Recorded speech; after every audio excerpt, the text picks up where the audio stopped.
Hello my dear bankers, कैसे हैं आप सब लोग। दोस्तों, आज हम बात करेंगे one of the very important topic के ऊपर and the topic is related to AFM.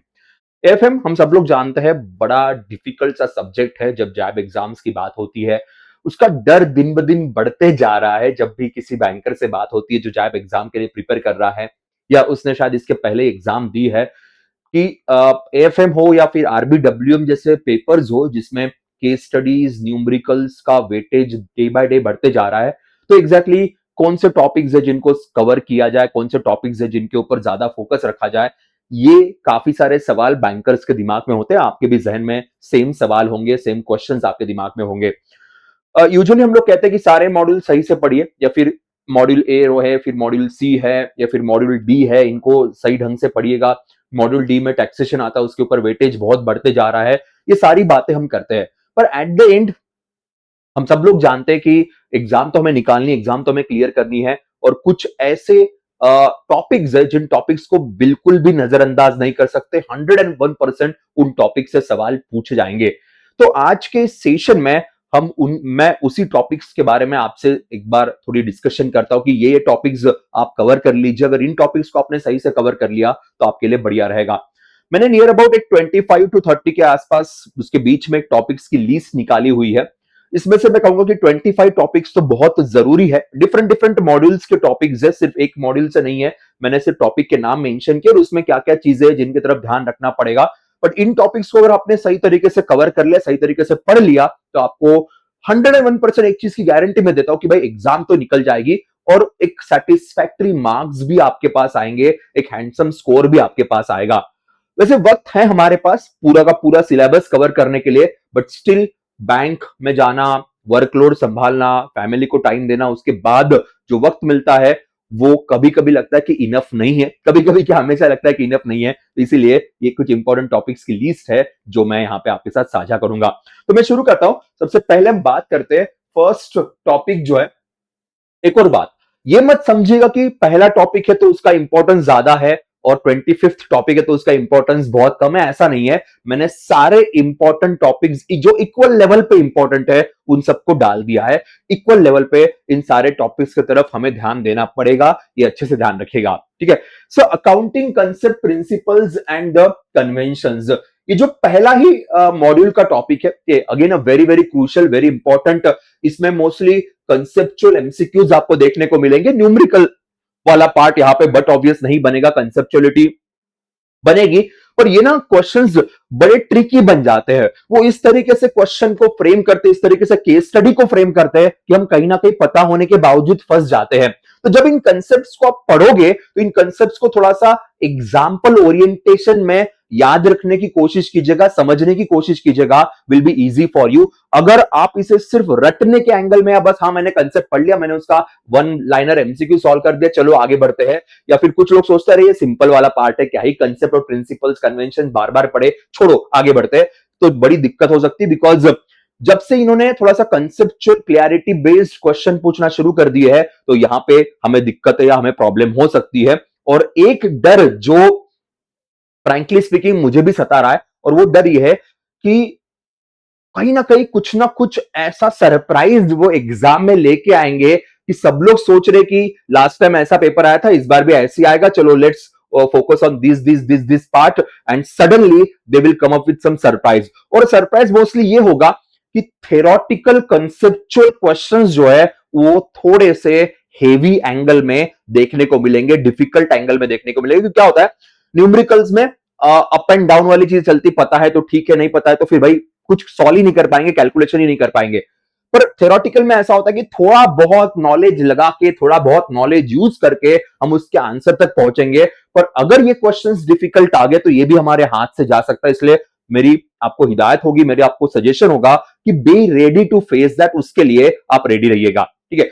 अब नेक्स्ट की तरफ जाते हैं। Next is accounting equation. अब ऑब्वियसली अकाउंटिंग इक्वेशन है, ये भी एक बड़ा और क्रूशियल टॉपिक हमारे लिए बन जाता है। So capital introduce in the cash, purchase of goods for cash, purchase of machinery for credit. So transactions कौन से, उसका इफेक्ट क्या होगा, किस तरीके से capital liabilities, asset liabilities work करेंगे। सो ये जो फैक्टर्स है, जो अकाउंटिंग बेस्ड इक्वेशंस है, ये भी एक मेजर फैक्टर बन जाता है, जिसके अराउंड 101%, चाहे आप कुछ भी कर लीजिए, आपको एएफएम में क्वेश्चन देखने को ही मिलेगा, मींस देखने को मिलेगा। वैसे नाम ही हमारा पूरा सब्जेक्ट ही उसी के ऊपर फोकस करता है, तो ये भी एक फैक्टर यहां पे है। Third is rules of debit and credit के। अब जो डेबिट एंड क्रेडिट के रूल्स है, यहां पे ना कई बार काफी लोग कंफ्यूज हो जाते हैं। अब जिनका बैकग्राउंड नहीं है, या जिनको शायद ये सारी चीजें बहुत नई है, बड़ी बड़ी अनोखी, उनको ये बड़ा कंफ्यूजिंग सा टॉपिक बन जाता है कि transitional rules, personal account, real account, nominal account exactly क्या होते हैं, मॉडर्न अप्रोच किस तरीके से वर्क करता है, कहां पे डेबिट होगा, कहां पे क्रेडिट होगा। जब हम डुअल अकाउंटेंसी कंसेप्ट को यूज करते हैं, वहां पे कई बार कंसेप्चुअल क्लैरिटी नहीं होती, तो फिर कंफ्यूजन बन जाता है, तो ये भी एक फैक्टर आपके लिए रहेगा। Fourth is journal entries. Okay, ये तो एक घिसा पिटा सा टॉपिक है, फ्रैंकली स्पीकिंग घिसा पिटा सा टॉपिक है, और इस टॉपिक के अराउंड आपको बेशक क्वेश्चंस देखने को मिलते ही है कि बार बार बार बार आपको इसके अराउंड कुछ चीजें देखने को मिलेगी, तो ये एक इंपॉर्टेंट फैक्टर है जो हमें ध्यान रखना पड़ेगा। ठीक है, so this is another very crucial factor, journal entries वाला। So capital introduced, purchase of goods, so कहां पे कौन सी चीजें होगी, कहां पे पेड है, कहां पे सेल्स ऑफ गुड्स है, कहां पे आउटस्टैंडिंग एक्सपेंसेस है, तो ये तो घिसा पिटा है, तो ये तो उसी तरीके से होगा। Same for the trial balance. अब ट्रायल बैलेंस का मीनिंग क्या है, पर्पस क्या है, कि उसमें कुछ फैक्टर्स ऐसे जहां पे एक्यूरेसी हमें चेक करनी पड़ेगी। के so trial balance does not prove complete accuracy of the account, but it is a common conceptual questions उस एंगल में यूजुअली देखने को मिलेंगे, तो ये एक मेजर फैक्टर है। ट्रायल बैलेंस से ओरिएंटेड केस स्टडीज जो है, वो डे बाय डे थोड़ी सी बढ़ते हुए हमें देखने को मिल सकती है। देन एरर्स इन अकाउंटिंग के। अब errors in accounting basically trial balance या बाकी अकाउंटिंग चीजें देखते हुए एरर्स की बात वैसे भी डिस्कस हो जाती है, पर इसको मैंने अलग से डाल दिया, अलग से इसको इंक्लूड किया, बिकॉज जो डिफरेंट टाइप्स ऑफ एरर्स है, errors of omission, commission, principles, compensating errors, original entry, reversal of entries, यहां पे थोड़ा सा ध्यान रखना पड़ेगा, अलग से थोड़ा फोकस रखना पड़ेगा, बिकॉज क्वेश्चंस उस नजरिए से देखने को मिलेंगे। फिर one of the very favourite topic of the examiner, अगर लास्ट कुछ एग्जाम्स की बात करें तो ये बड़ा फेवरेट टॉपिक बनते जा रहा है, बैंक रिकंसाइलेशन स्टेटमेंट।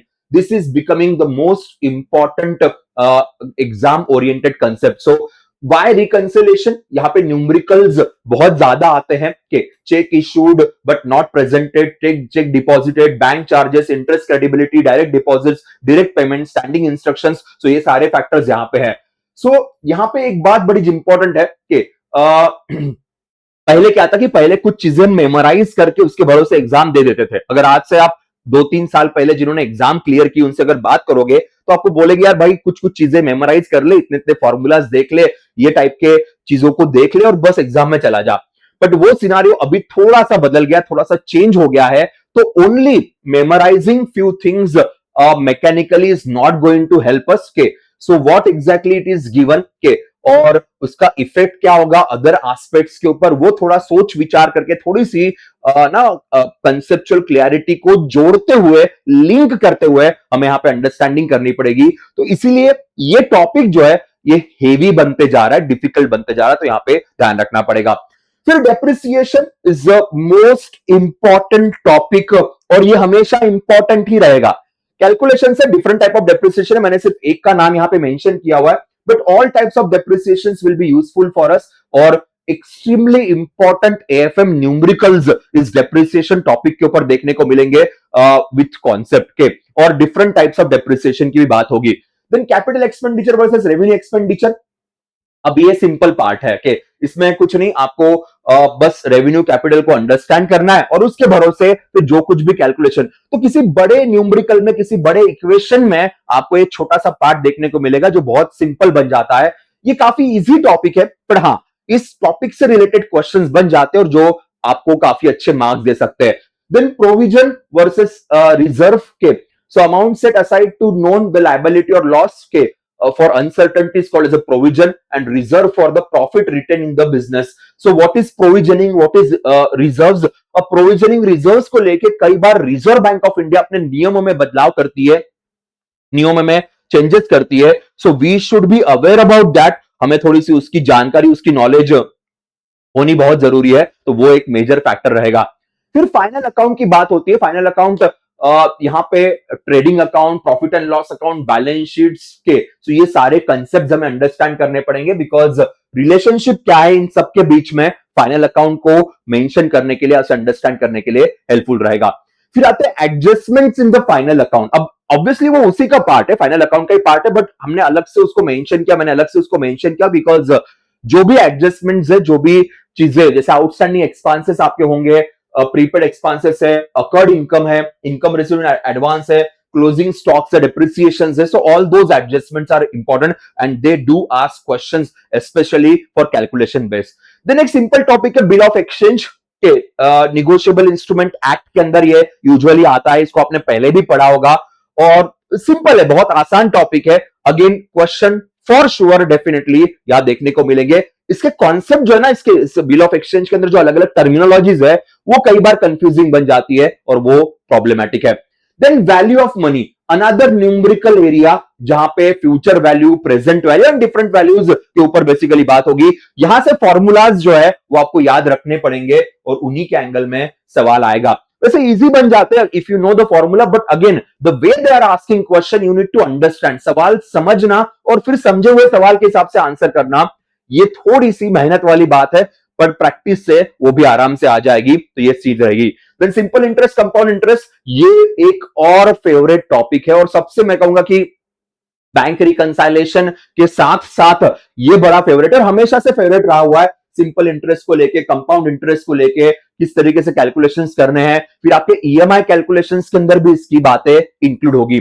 फिर एन्युटी की बात होती है। अब यहाँ पे periodic payments, specific related to the periodic payments के एंगल में सवाल आएगा। इसमें थ्योरेटिकल प्लस न्यूमेरिकल से जोड़ते हुए भी ये एन्युटी क्वेश्चन आएगा, तो कहीं पे अगर सवाल पूछ लिया कैलकुलेशंस के नजरिए से, तो एन्युटी वाला एक पार्ट वहां पे इंक्लूड किया जा सकता है। देन वर्किंग कैपिटल, ये भी एक सिंपल सा न्यूमेरिकल बेस्ड है। Working net working capital, operating cycle क्या रहेगी, रॉ मटेरियल्स, गुड्स कितने आ रहे हैं, किस तरीके से बाकी और खर्चे इंक्लूड हो रहे हैं, तो conceptual plus numerical. Then ratio analysis, ratios, current ratios आपके हैं या फिर डेट टू इक्विटी रेशियोज वाला पार्ट रहेगा।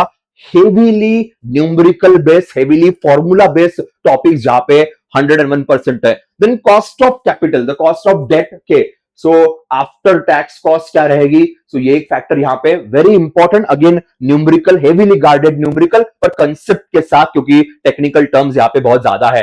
Then weighted average cost of capital, वही कॉस्ट ऑफ कैपिटल का ही पार्ट है, weighted average cost of capital जो भी कैलकुलेट करना। अब इसका जो फॉर्मूला है ये कई बार बड़ी दिक्कत देता है, कई बार बड़ी प्रॉब्लम देता है, तो यहां पे भी प्रैक्टिस से आपको इसे सॉल्व करना पड़ेगा। देन सिंपल है, कैपिटल बजटिंग की बात हो रही है कि again this is a very very easy part, बस यहाँ पे कुछ दो चार कॉन्सेप्ट्स है, उन दो चार कॉन्सेप्ट को अगर आपने सही से समझ लिया, सही से अंडरस्टैंड कर लिया, कुछ टेक्निकल टर्म्स को समझ लिया, तो ये बहुत आसान टॉपिक बन जाता है।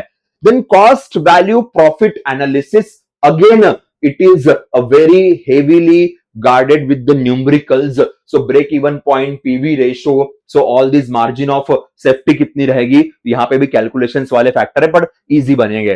फिर बजटिंग की बात होती है। Budgeting is mostly about the concept, mostly about the concept, calculation से ज्यादा यहाँ पे थोड़ी कंसेप्चुअल या टेक्निकल टर्म्स वाली जो होती है ना, वो टर्म्स वाली फैक्टर्स यहाँ पे रहेंगे। Then cash flow statement, cash flow statement is another favourite topic.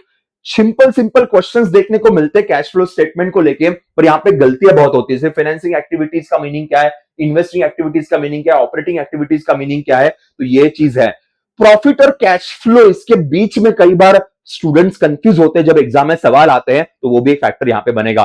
Then analysis of financial statement, अब यहां से जो मैंने टॉपिक डाले हुए हैं ये इजी टॉपिक, अगर आपने 25 टॉपिक्स को सही तरीके से पढ़ा, उसकी बहुत बढ़िया तरीके से प्रैक्टिस की, तो ये तो ऑटोमेटिक आपका बन जाएगा, क्योंकि major approaches, comparative statement, common size, trend analysis, ratio analysis, तो फाइनेंशियल स्टेटमेंट को अंडरस्टैंड करने के लिए, एनालाइज करने के लिए।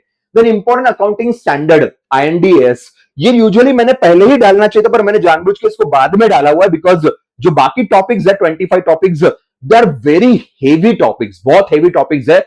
ये भी हेवी है, पर इसमें ना याद करते करते फिर वो याद रहता नहीं है सर, फिर उसमें कुछ चेंजेस हो जाते हैं अकाउंटिंग स्टैंडर्ड्स के अंदर, फिर कुछ नए अमेंडमेंट्स हो जाते हैं, फिर उसे याद करते करते दिमाग बेचारा थक जाता है कि इसको लास्ट में रखें, क्योंकि आजकल इसके ऊपर सवाल तो आते हैं, मैं मना नहीं कर रहा हूं, सवाल डेफिनेटली आएंगे, पर इतने ज्यादा सवाल नहीं आ रहे, बाकी चीजें हमारे लिए काफी क्रूशियल रहेगी, पर हाँ ये भी एक इंपॉर्टेंट टॉपिक ही हमारे लिए है। And then bank specific accounting concept जो एट द एंड आपको रिवीजन करने, क्योंकि आप बैंक में काम करोगे और बैंक में अकाउंटिंग कैसे की जाती है पता होना बड़ा जरूरी है। तो यही टॉपिक्स थे जिनके ऊपर मुझे आपके साथ बात करनी थी कि ये इंपॉर्टेंट टॉपिक्स है, उसमें से जो स्टार्टिंग के 25 टॉपिक्स है वो बहुत ज्यादा क्रूशियल है, बहुत ज्यादा इंपॉर्टेंट है हमारी एग्जाम प्रिपरेशन करने के लिए। दोस्तों जैप का एमसीक्यू बैच हमारा ऑलरेडी स्टार्ट हो चुका है, उस बैच की ऑलरेडी हमने शुरुआत कर दी है, जहां पे जिनका ऑलरेडी पढ़ के हो गया उनके एमसीक्यूज के रिवीजन के लिए ये बैच है। साथ में जैप का हमारा सेट ऑफ 4 बुक्स भी अवेलेबल है, इसको भी आप एनरोल कर सकते हो। 1224 के अंदर ये पूरी बुक सेट आपको मिल जाएगी, जहां पे देखो क्या है, सिंपल सी बात है, क्योंकि बड़े बड़े बुक्स हमारे पास है, अगर हम मार्केट में देखने जाए जो रिकमेंडेड बुक्स है बहुत हेवी बुक्स है, समझने के लिए पढ़ने के लिए वक्त लगता है, इन बुक्स में काफी सिंपल भाषा में चीजें मेंशन की और प्रैक्टिस वाले क्वेश्चंस भी यहाँ पे आपके पास है। अभी अगर आपको बैच ज्वाइन करनी है, महापैक अगर लेना है, तो ऑब्वियसली आप हमारे ऐप पे जाइए, और ऐप पे अगर आप महापैक में एनरोल करते हो तो सारी जो आने वाली बैचेस है या जो प्रीवियस बैचेस है सबका एक्सेस आपको मिल जाएगा, या फिर आप इंडिविजुअल बैच को भी ज्वाइन कर सकते हो। तो that's it guys from my side, so that's all my dear bankers. मिलते हैं हमारे रेगुलर सेशन में, सुबह 6 बजे हमारा जैप का सेशन यूट्यूब पे होता है, और 6:30 को सीआईबी का सेशन हमारा यूट्यूब पे होता है सुबह 6 और 6:30 बजे बैक टू बैक। तो उन सेशन को देखना मत भूलिएगा। That's it, bye bye, take care, safe रहिए, सुरक्षित रहिए और पढ़ते रहिएगा।